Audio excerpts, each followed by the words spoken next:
Jeremy Dossey here. Let me tell you about one of my partners, Farm and Ranch TV. They got over 50 TV shows, special events. I mean, everything's related to the Western lifestyle with the rural variety mixed in with it. You can catch them on Roku, Amazon Fire, Apple TV.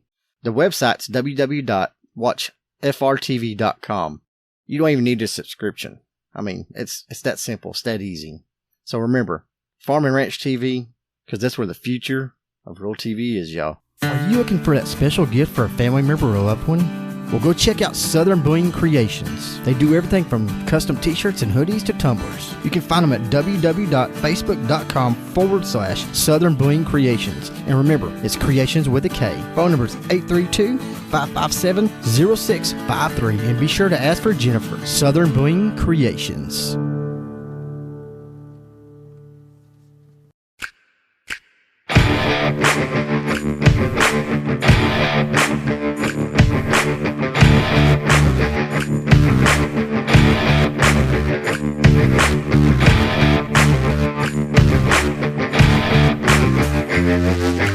In today's world, we need inspirational, positive, focused, spiritual, and goal-driven people to keep us going. Learning from others and how they grew individually while struggling with everyday life is how we can better our lives.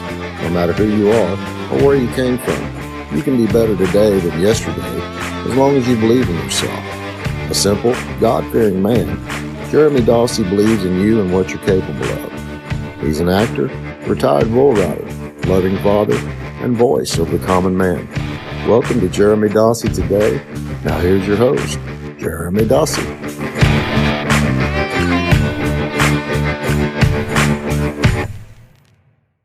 Hey folks, it's another great episode of Jeremy Dossey Today. I'm your host, Jeremy Dossey. I've got a really good friend of mine, Russell Clay with Red Sea TV. And Russell, man, you know, this podcast actually wouldn't be possible without you, man.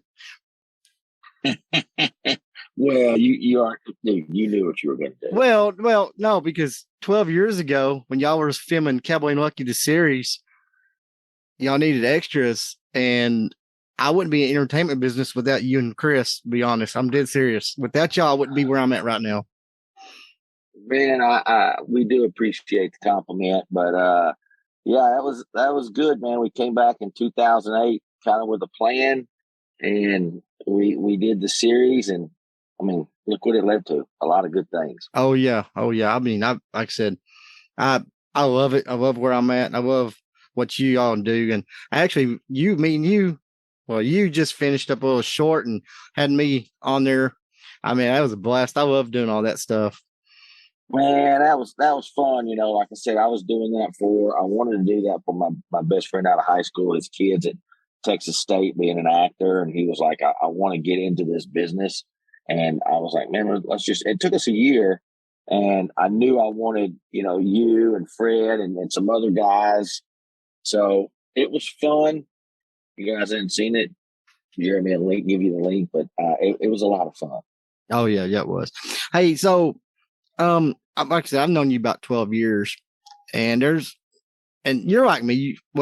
I used to be kind of open book, but now I've gotten a lot more private and the older I get, and you kind of keep your life kind of private, and that's very understandable. But tell us a little bit about where you grew up and how you got to the point where you're at now in your life. Man, I'll start pretty much around my 8th grade year. And I'm just I'll give you a quick deal. My dad is a Baptist pastor, and we traveled a lot. And we're from, all my family's from Mississippi. And we came to Texas, and I got to a place called Chillicothe, Texas. Small town, about 1,200 people. And grew up there and loved it. Just loved it. And about 1980, when MTV and cable came around, my dad was one of the first, well, he was the first and only in our hometown at the church to have one of those big satellites. And what he did was he ran the cable from the church to the hospital and to the nursing home so people could watch him preach on Sundays. And he would go live. And I kind of fell in love with the broadcasting TV side type deal right then. And I knew my senior year when football was around, I was a little fella. So I ran and created pretty much, I would film the football games on Friday, commentate them with a couple of buddies, and we would play them on Saturday for all of the hometown to watch. Oh wow, nice. So that's kind of when I fell in love with broadcast TV, and then I kind of started trying to figure out how to do storytelling, and that's what led to me moving to Waco. I had two choices. My dad said he can join the military or go to TSTC.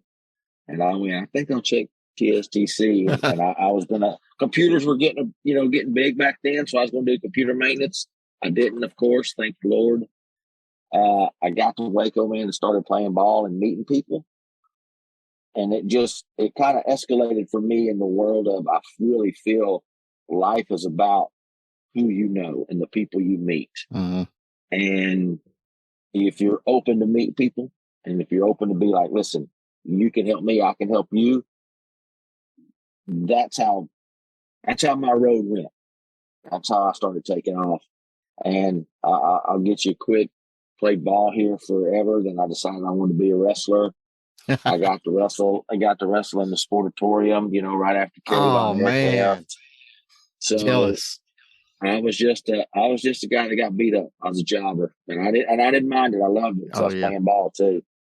But all of that led me to Walker was being filmed in Dallas. I just happened to be able to meet one of the producers. I was playing softball. They asked me to fill in on the CBS team. One thing led to another. And then, I worked the last 3 years as a utility stunt guy on Walker, Texas Ranger. And that's my passion started growing more and more. Mm-hmm. And I wanted to learn how to tell stories. I wanted to learn how to film. Of course, we didn't have phones and we didn't have the DSLR cameras and all the good stuff. You had to shoot on film or, your VCR tape. And that was kind of the part where I went, okay, I'll try something else, and took off to LA. And in that meantime, I stopped in Phoenix because I got a job in LA at Universal Studios in January, but they wasn't really doing the Waterworld thing until March. So I went back to Phoenix. I knew a buddy, and I got a job next day at not Universal, but Rawhide Stunt Town. Rawhide, it's called Rawhide. It's a Western theme park town. Okay, and I got to do live action stunts.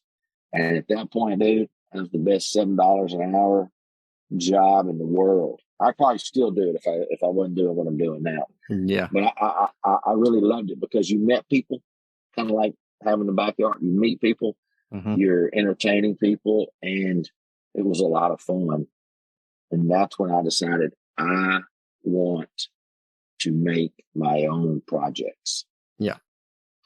How did you and Chris end up meeting and partnering up with y'all's Red Sea? Man, and when I first moved to Waco, I think it was I moved here in '87, and I think '92 or '93, man, we worked at a plant, at a diaper plant, and how I met Chris was all one evening we were on late nights, and 7 p.m. to 7 a.m. and everybody started running out of the plant. And I walked to the back door, and he was standing right next to me. And I said, "What's going on?" He said, "It's a car fire." And I mean, people were just, flying out of the plant. And I said, "Really?" I said, "Whose is it?" He said, "Mine." And I went, "You need a ride home after work?" He went, "Absolutely." I think I remember that story now.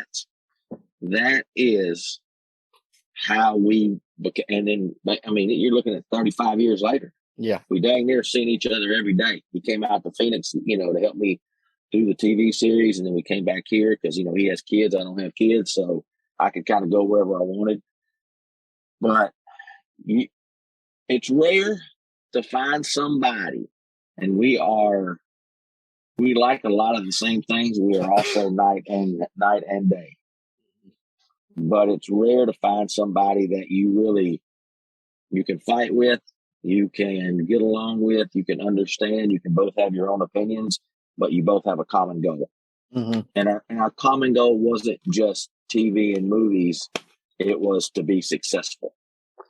Yeah. So all of the stuff we have back and forth it leads you to the common goal of being successful. Now, this is, I don't know how Hollywood hasn't picked up Cowboy and Lucky yet. I really don't know. I'm telling y'all, I mean, like you're saying, like night and day, those characters, I mean, they're night and day, obviously, but they are. So I guess what attracts me to y'all, or to the characters, is I can relate to both of them at the same time, but also be like, just, I don't know. I can't explain it. Just, y'all, all I gotta say is y'all go check out Cowboy and Lucky. Y'all understand what I'm saying. I'm telling you. Now, how did y'all come up with these characters? Man, we were in Vegas, and we always wanted to do a buddy comedy. We loved Lethal Weapon. We loved Rush Hour. We loved all those buddy films. And we basically just took who we were. I'm 5'11", he's 5'7". I'm 250, he's 170. So we played off as brothers, and we just took those characters of the stuff we loved back in the day, the Simon and Simon, the buddy comedies. And we have been together so long, we said, we'll just make them as brothers. Chris was the military guy he's very strategic. He's very quiet. He's very, and my character is who I am, just, big old lovable teddy bear, and let's just get the job done. And it worked out. And while in Vegas, he almost made it to the World Series of poker table. He was gambling, and I was walking the strip, and I looked and I saw a belt buckle that said Lucky, and I saw a shirt that had a bunch of Vegas cards on it and stuff. And I went, man, I hope he makes it. I need to get him this belt buckle so he'll be lucky. And I walked in there, and somebody had said something to me while he was standing there. And we talked slow, we're from Texas. And they went, hey, Cowboy. They said, hey, Cowboy, what'd you say? And it went Cowboy and Lucky right there. And that is how we came up with those characters, and then went, okay, let's figure out a way to do it. You got to remember, this is back in 2009. There is no, you broadcast cameras just had come out, so you don't have, even the phones are better than what we had back then. Yeah. And we just started doing it, and we went to Fox here locally and said, listen, we'll buy our own airtime if you'll give us good airspace, and we'll sell our own advertisement. And that's how it worked. And that's how it started. And we were doing really well. And we were trying to go into other markets. And we started with our Red Sea TV, we kept telling people, phone, internet's going to be the way to go. And people just didn't believe us. In 2008, people could not believe us that you're going to be watching TV on your computer or your iPhone. And they couldn't grasp it. Yeah. Well, I mean, it's this now as much as I do, there's more movies and independent films and stuff on phones and computers there is on regular network TV now. I mean, if it wasn't for the independent film, there wouldn't be film at all, in my opinion. I mean, it's got to start somewhere. And I mean, people's got to start. You know more about the independent industry than I do, but there's the artists, and then there's people that want to make money. Hollywood created the giant, and it's a money-driven business. And you get in by being out there and knowing the right people. The independent world that we live in, you are literally doing it because you love it. Mm-hmm. The reason I'm doing short films now over features is instant gratification. People don't pay attention as much anymore. So if I can keep my short films under 10 minutes, right at 10 minutes, then I have a chance to keep them locked in and tell the story. And it doesn't take a long time in production, as you know.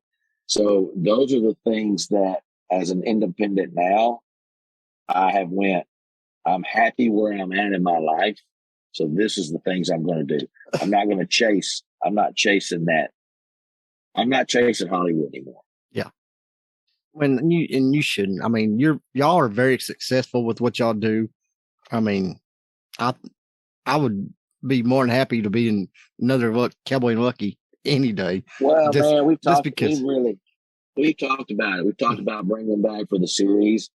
Here's where we run into problems, Jeremy. I like to shoot, and when you're doing stuff with people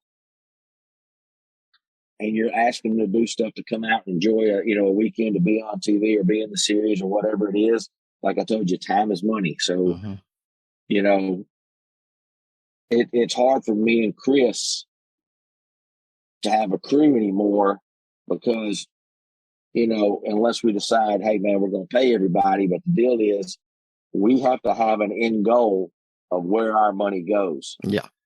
So we go, all right, man, is it worth us spending money just to show 10 minutes? Or how do we, and we've talked about it. We're still talking about it. Yeah. How do we tap into the short world and create the short series? And how do we become profitable from that so we can spend money on buying the time of the actors like yourself or whoever's coming out? So it's always yeah. Oh yeah. looking ahead, looking to see how it works. Yep. I mean, and the good thing is y'all, no matter what y'all do, people are going to watch. And it's just y'all are fun, entertaining guys. Hey, so well, I appreciate it. Several years ago, I think me and you started about the same time. I was going through a divorce. I was really depressed, down and out. So what I started doing is I started doing inspirational videos. I started doing those videos not for people. I was doing them for me. Me actually had this phone conversation the other day, and I do them just as much for me as for others, but more importantly for me to talk myself into, hey, this is what you need to do every day. And every morning you do a video. Sometimes I watch, sometimes I don't. It depends if I'm at work or whatever.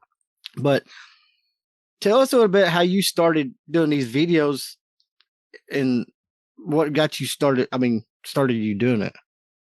Like I said, my dad, he's a pastor, Baptist pastor. I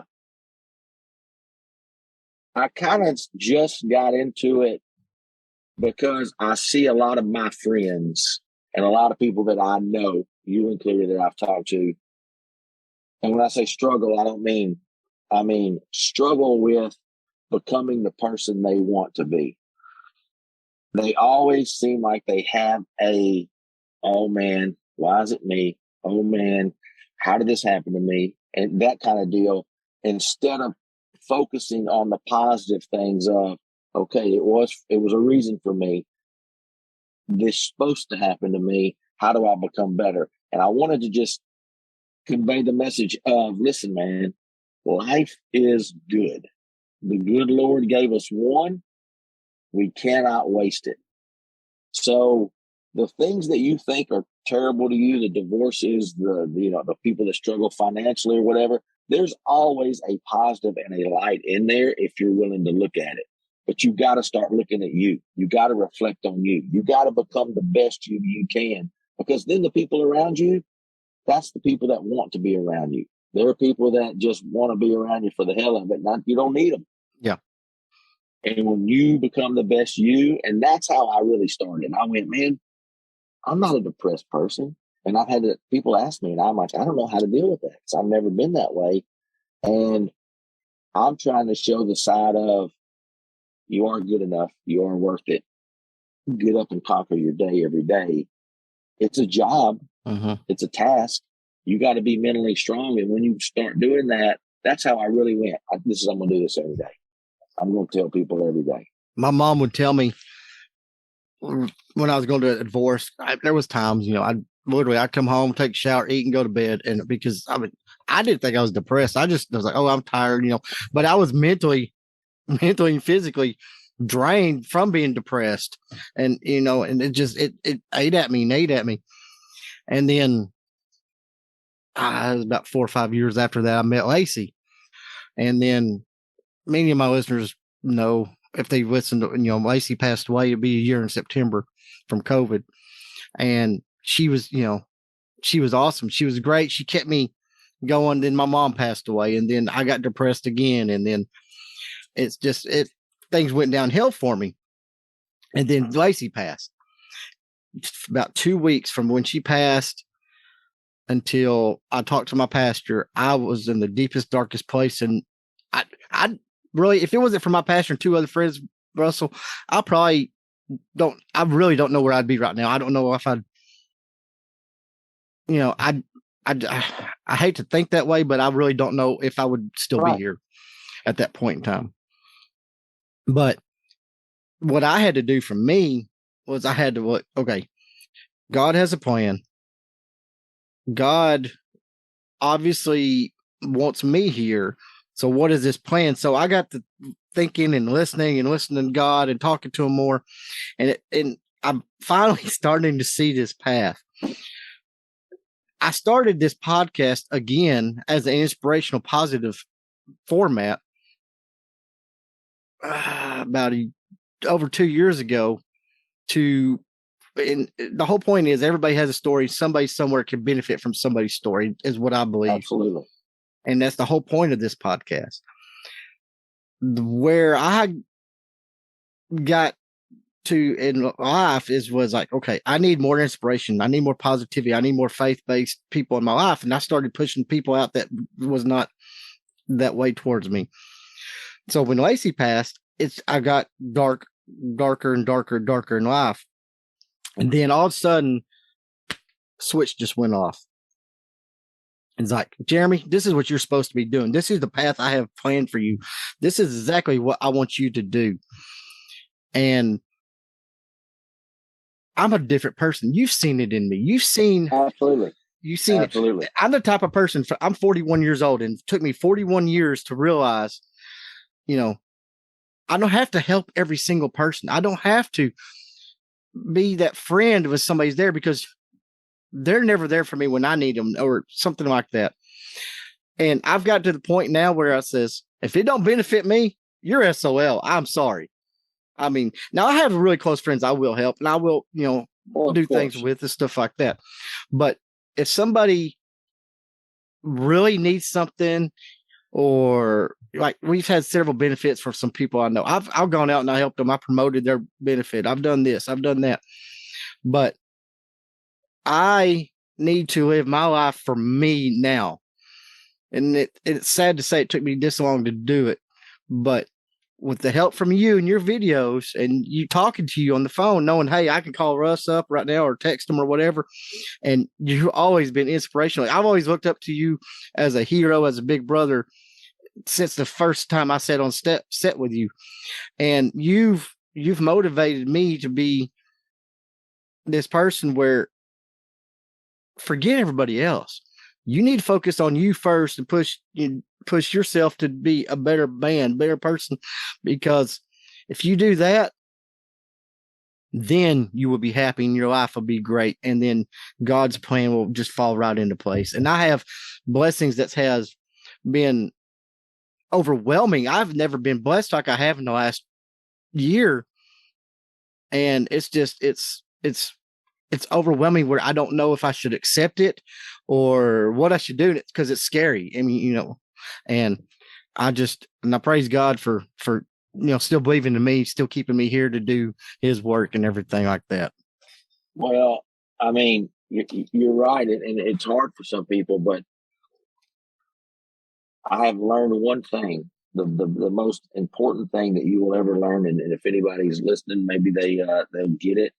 God does not make mistakes. He has never made a mistake.